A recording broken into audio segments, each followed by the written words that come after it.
Pemirsa yang kami hormati, salam sejahtera. Assalamualaikum warahmatullahi wabarakatuh. Sejak zaman dahulu hingga kini, ini banyak sekali dilema dan intrik dalam sebuah negara. Di Nusantara ini, sebelum kemerdekaan Indonesia, itu dulu melalui sebuah perdagangan antar kerajaan. Zaman dulu itu disebut kerajaan, ya. Setelah kerajaan itu berdirilah sebuah negara, tapi di situ penuh dengan intrik untuk memperjuangkan kemerdekaan, karena zaman dulu itu negeri ini telah dijajah oleh bangsa-bangsa Eropa yang tadinya melalui pertukaran perdagangan. Akhirnya bangsa-bangsa Eropa ini ingin menguasai seluruh sumber daya alam dan kekayaan di negeri ini. Dan rakyat di negeri ini pada waktu itu masih belum mempunyai kemajuan yang berarti apa-apa untuk membangun negeri ini. Mereka hanya bermodalkan semangat. Itulah rakyat di Nusantara ini. Sehingga timbullah percikan-percikan api yang banyak intrik di dalam kehidupan bermasyarakatnya. Sejak zaman penjajahan itu timbullah untuk semangat bahwa negeri ini harus merdeka dari penjajahan, dan mudah-mudahan kita harus belajar itu dari sejarah. Jangan sekali-kali melupakan sejarah, karena bangsa yang besar adalah bangsa yang bisa belajar dari sejarah masa lalu.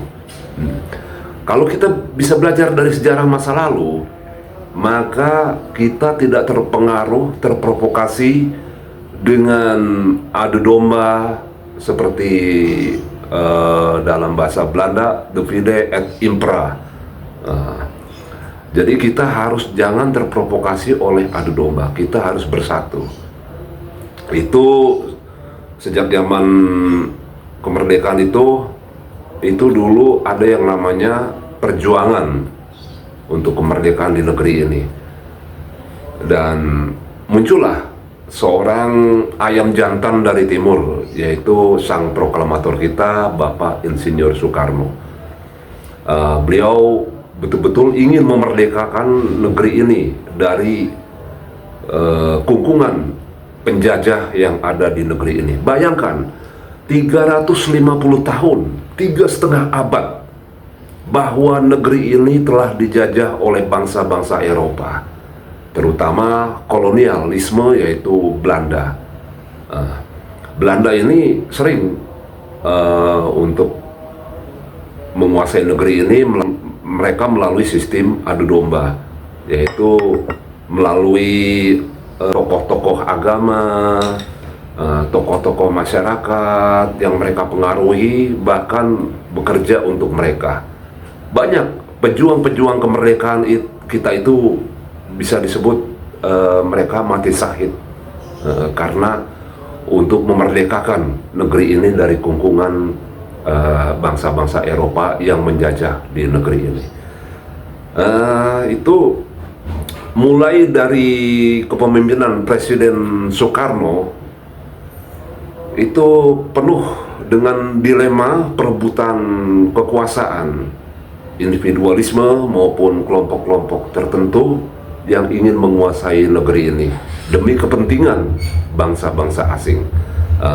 Mulai dari Presiden Soekarno hingga akhirnya terjadi tragedi G30 SPKI tahun 1965, dan Presiden Soekarno kala itu sedang transisi pemerintahan karena dianggap dia mengizinkan suatu paham masuk ke negara ini. Sehingga terjadilah demo besar-besaran, yaitu digerakkan oleh mahasiswa pada waktu itu. Nah, setelah 1965 transisi pemerintahan dipegang oleh Bapak Presiden Soeharto, dan Bapak Presiden Soeharto waktu itu ingin bahwa negara ini harus bersatu. Dengan keahliannya sebagai seorang militer, dia mengamankan negara ini dari pengaruh-pengaruh komunis pada waktu itu. Setelah Presiden Soeharto itu diteruskan kembali oleh Presiden B.J. Habibie, dan transisi kepemerintahan di bawah kepemimpinan Bapak Presiden Soeharto ini betul-betul dilematika. Ini penuh dengan segala intrik, baik di dalam pemerintahan maupun di luar pemerintahan.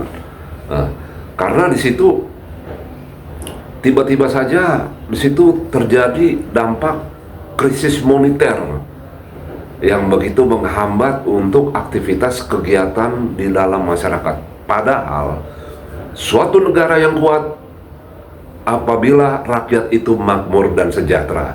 Apabila rakyat makmur dan sejahtera, otomatis negara itu akan menjadi negara yang kuat. Tetapi apabila rakyat tidak makmur dan sejahtera, maka negara itu akan rapuh, bahkan terprovokasi oleh pihak asing dengan sistem adu domba untuk menguasai pengaruhnya di negeri ini. Setelah masa pemerintahan B.J. Habibie, ternyata memang disitulah terjadi kepemimpinan yang betul-betul boleh dibilang itu belum betul-betul dipersiapkan oleh bangsa Indonesia, sehingga terjadilah tragedi di Timur Timur. Nah, tragedi di Timur Timur waktu itu masuklah pengaruh asing, termasuk jajak pendapat yang dimotori oleh Amerika Serikat, sehingga terjadi jajak pendapat. Diumumkan bahwa warga negara Timur Timur ingin melepaskan diri dari Negara Kesatuan Republik Indonesia. Nah, ini sebuah contoh, sebuah sejarah yang harus kita belajar dari sejarah masa lalu. Apabila kita bisa belajar dari sejarah masa lalu, baik elit politik di atas maupun untuk aparatur pemerintahan, dia bisa mengedepankan untuk kepentingan rakyat banyak. Tidak hanya untuk kepentingan pribadi maupun golongan, tetapi harus lebih mengedepankan untuk mayoritas rakyat Indonesia. Nah, setelah B.J. Habibie, di situ terjadi pergantian kekuasaan oleh Abdurrahman Wahid, ya, Kiai Haji Abdurrahman Wahid atau disebut Gus Dur.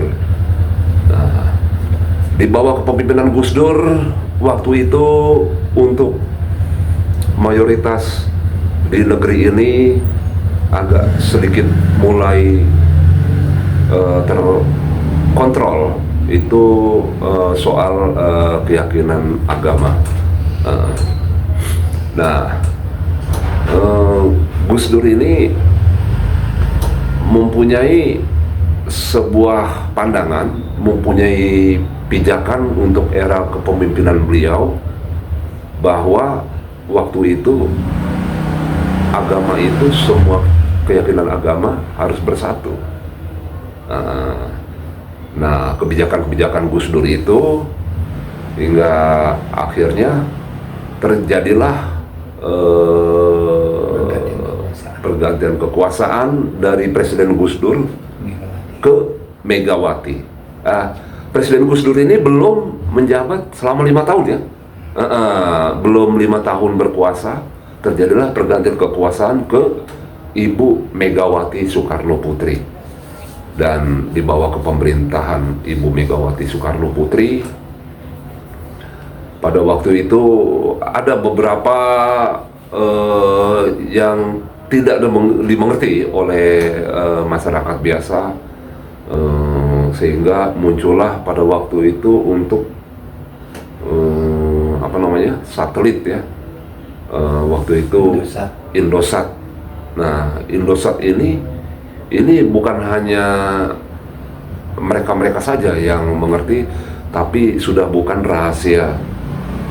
Ini sudah bukan rahasia lagi karena khalayak ramai sudah tahu bahwa Indosat di kepemimpinan Presiden Ibu Megawati Soekarno Putri ini banyak juga intrik-intrik, dilema yang dihadapi oleh pemerintahan Indonesia. Nah, setelah dari kekuasaan Presiden Ibu Megawati, di sini beralih kekuasaan ke Presiden SBY, Bapak Susilo Bambang Yudhoyono. Dan di bawah kepemimpinan Presiden Bapak Susilo Bambang Yudhoyono, ini mulai dipersatukan paham-paham yang berbeda, dan di situ